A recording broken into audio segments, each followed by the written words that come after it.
Halo semua, pada video ini saya mau menjawab pertanyaan dari seorang pengunjung yang meminta penjelasan khusus untuk beberapa pertanyaan ini. Apakah Tuhan harus mati dulu untuk menebus dosa manusia? Apakah Tuhan tidak bisa mengampuni saja bagi orang yang percaya dan memohon ampun dengan sepenuh hati? Kasihan deh Tuhan Yesus yang katanya tidak berdosa itu harus menerima beban dosa-dosa manusia. Menarik ya pertanyaannya. Jadi kita langsung mulai aja ya.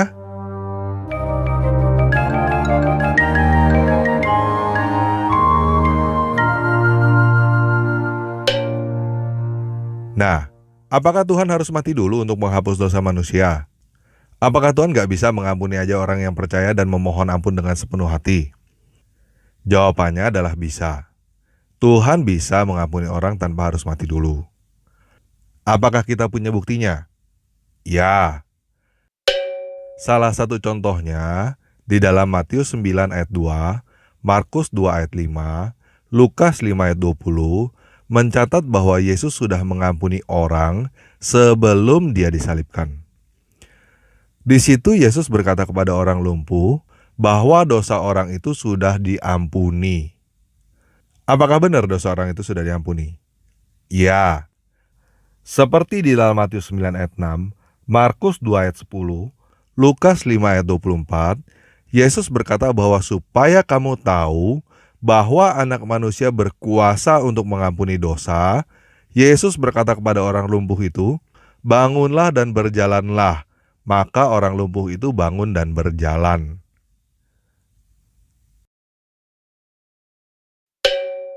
Jadi masalahnya apa? Kenapa Tuhan Yesus harus mati disalibkan untuk menebus dosa? Masalahnya adalah Tuhan menuntut kita untuk mengampuni orang lain yang bersalah kepada kita juga. Di dalam Matius 18 ayat 22, Yesus menjawab Petrus bahwa Petrus harus mengampuni saudara yang bersalah kepadanya sampai 70 kali 7 kali. Di dalam Lukas 17 ayat 4, Yesus menegaskan kepada murid-muridnya, bahkan jikalau saudaramu berdosa terhadap kamu 7 kali sehari, dan 7 kali dia kembali kepadamu dan berkata dia menyesal, maka kamu harus mengampuni dia. Kenapa kita harus mengampuni orang yang bersalah kepada kita? Di dalam Matius 18 ayat 23-35, Yesus memberikan perumpamaan seperti ini. Sebab hal kerajaan sorga, seumpama seorang raja yang hendak mengadakan perhitungan dengan hamba-hambanya. Setelah ia mulai mengadakan perhitungan itu, dihadapkanlah kepadanya seorang yang berhutang 10.000 talenta. Supaya gampang mengerti, kita anggap orang itu berhutang 100 miliar aja ya. Tetapi karena orang itu tidak mampu melunasi hutangnya, raja itu memerintahkan supaya ia dijual beserta anak istrinya dan segala miliknya untuk pembayaran hutangnya. Maka sujudlah hamba itu menyembah dia. Katanya, sabarlah dulu, segala hutangku akan kulunaskan. Lalu tergeraklah hati raja itu oleh belas kasihan akan hamba itu, sehingga ia membebaskannya dan menghapuskan hutangnya. Tetapi ketika hamba itu keluar, ia bertemu dengan seorang hamba lain yang berhutang 100 dinar kepadanya. Kita anggap aja hutang 1 juta ya. Jadi hamba itu berhutang 100 miliar kepada raja, dan semua hutangnya dihapuskan oleh raja itu. Dan sekarang dia ketemu hamba lain yang berhutang kepada dia 1 juta. Lalu ia menangkap dan mencekik kawannya itu, katanya, bayar hutangmu. Maka sujudlah kawannya itu dan memohon kepadanya, sabarlah dulu, hutangku akan kulunaskan. Tetapi ia menolak dan menyerahkan kawannya itu ke dalam penjara sampai dilunasinya hutangnya. Melihat itu, kawan-kawannya yang lain sangat sedih, lalu menyampaikan segala yang terjadi kepada tuan mereka. Raja itu menyuruh memanggil orang itu dan berkata kepadanya, hei hamba yang jahat, seluruh hutangmu telah kuhapuskan karena engkau memohonkannya kepadaku. Bukankah engkau pun harus mengasihani kawanmu seperti aku telah mengasihani engkau? Maka marahlah tuannya itu dan menyerahkannya kepada algojo-algojo, sampai ia melunasi seluruh hutangnya. Maka Bapakku yang di sorga akan berbuat demikian juga terhadap kamu apabila kamu masing-masing tidak mengampuni saudaramu dengan segenap hatimu. Jadi jelas ya? Apakah Tuhan bisa mengampuni dosa begitu aja? Bisa. Tuhan bisa begitu aja tidak menghitung semua dosa-dosamu, dan hal itu sudah Tuhan lakukan. Tetapi Tuhan menuntut kamu juga mengampuni orang-orang yang bersalah kepadamu. Nah, coba sekarang kamu pikir ya, apakah Tuhan harus mengampuni kesalahan kamu, tetapi kamu tidak harus mengampuni kesalahan orang lain? Kalau kamu berpikir bahwa Tuhan harus mengampuni kesalahan kamu, dan kamu tidak harus mengampuni kesalahan orang lain, maka kamu berpikir kamu lebih Tuhan daripada Tuhan. Siapa kamu berani menuntut Tuhan untuk mengampuni kesalahan kamu, sedangkan kamu tidak mau mengampuni kesalahan orang lain? Bukan kamu yang punya hak untuk menuntut Tuhan mengampuni kesalahan kamu. Tuhan yang punya hak untuk menuntut kamu mengampuni kesalahan orang lain.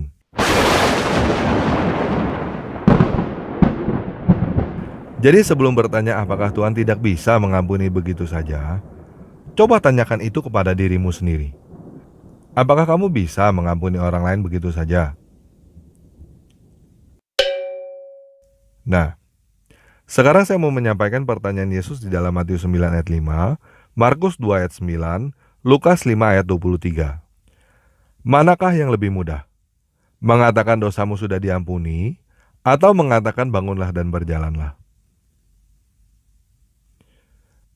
Coba jujur kepada diri kamu sendiri.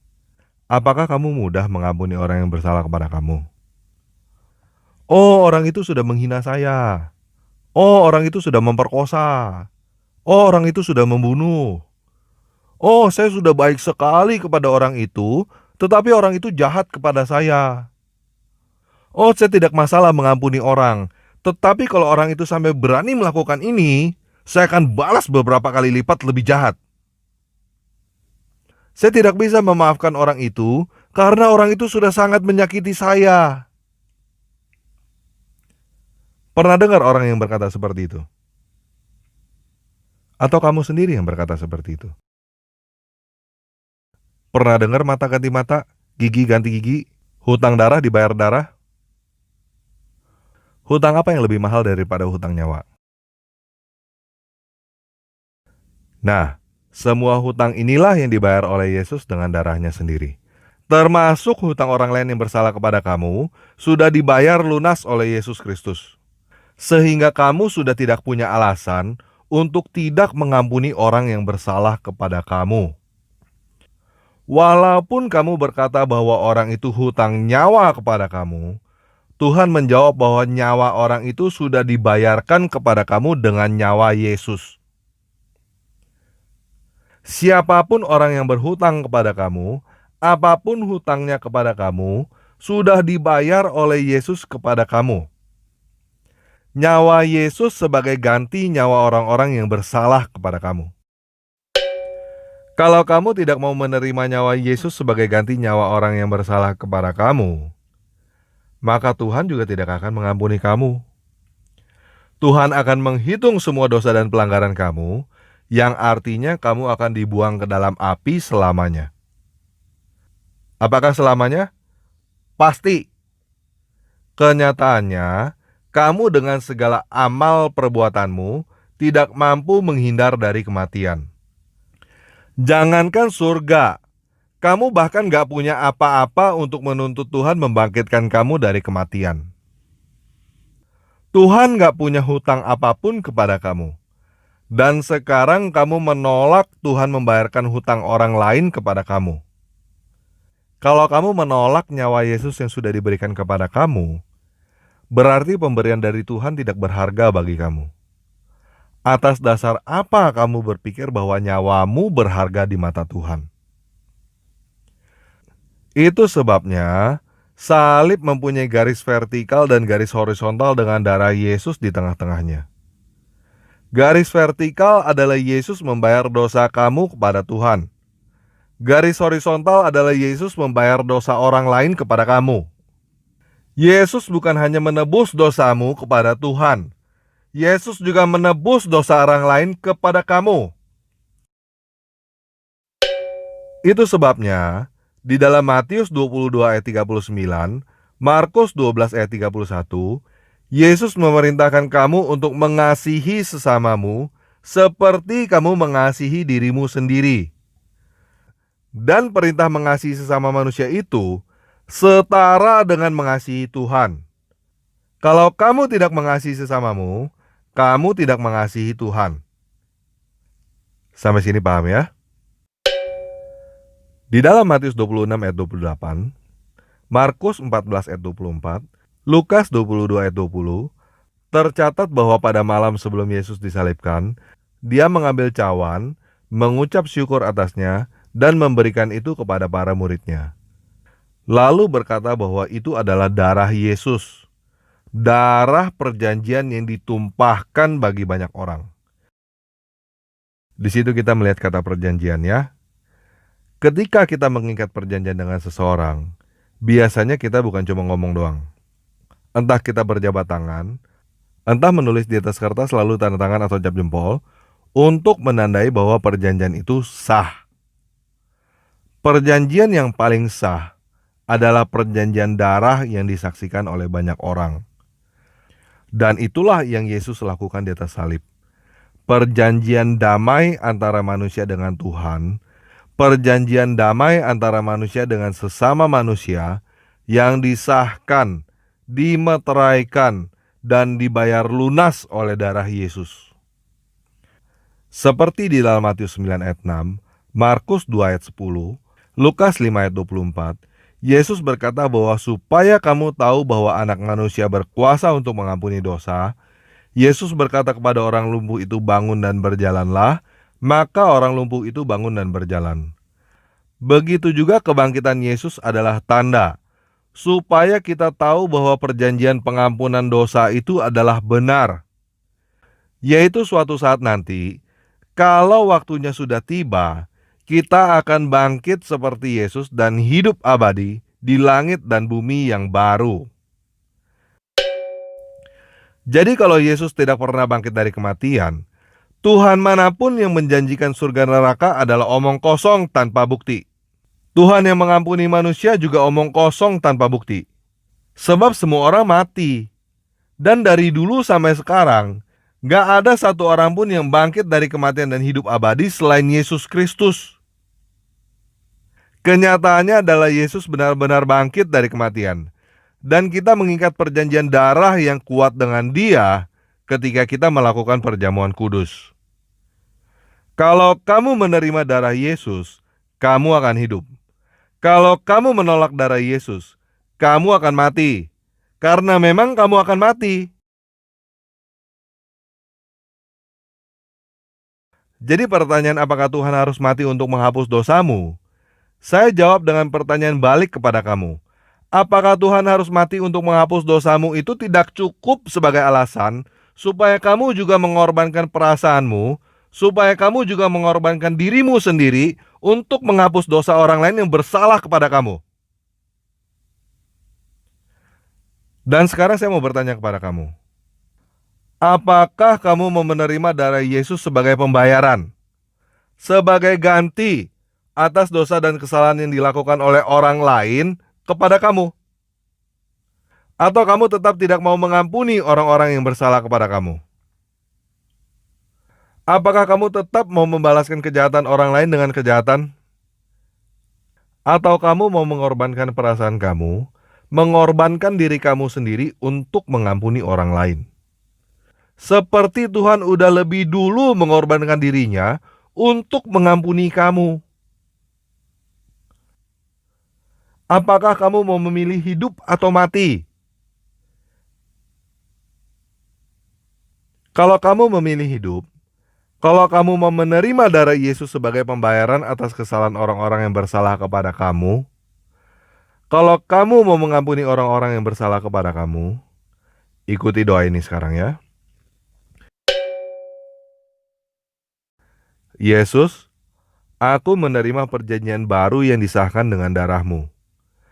Sekarang juga aku mengampuni semua orang yang bersalah kepadaku, karena aku telah lebih dulu diampuni. Dan sekarang aku menerimamu sebagai Tuhan dan Juru Selamatku pribadi. Amin. Kalau kamu belum dibaptis, besok kamu cari gereja untuk dibaptis ya. Baca Alkitab setiap hari mulai dari Matius. Dan jangan lupa untuk ikut perjamuan kudus ya. Oke, sekian video kali ini. Yesus Kristus penguasa kita memberkati.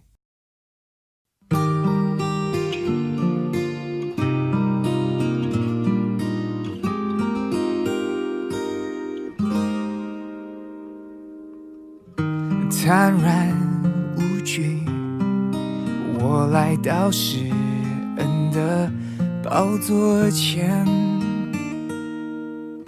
将你的名所当得的荣耀归给你。凡亲近你的必须借着血的献祭，你只一次献上自己，拯救我到底。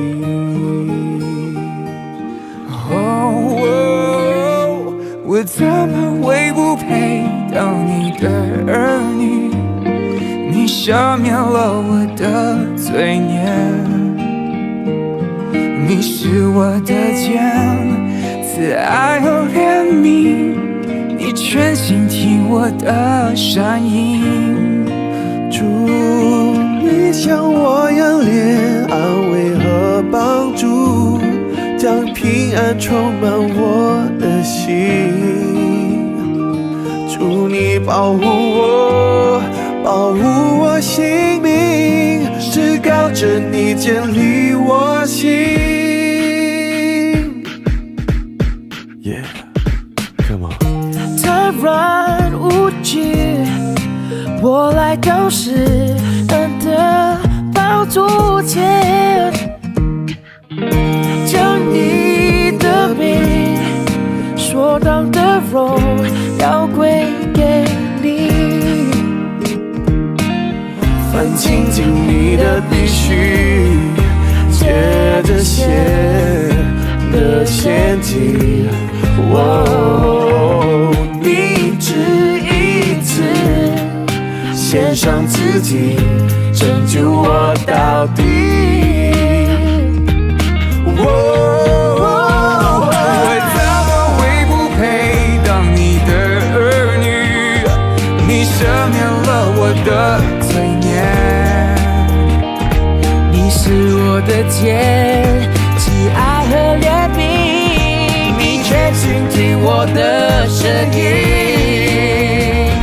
主，你像我样怜安慰和帮助，将平安充满我的心。主，你保护我，保护我性命，至高者你建立我心。诸神之中，谁能与你相比？你的作为也无可比。主，你像我样怜安慰和帮助，将平安充满我的心。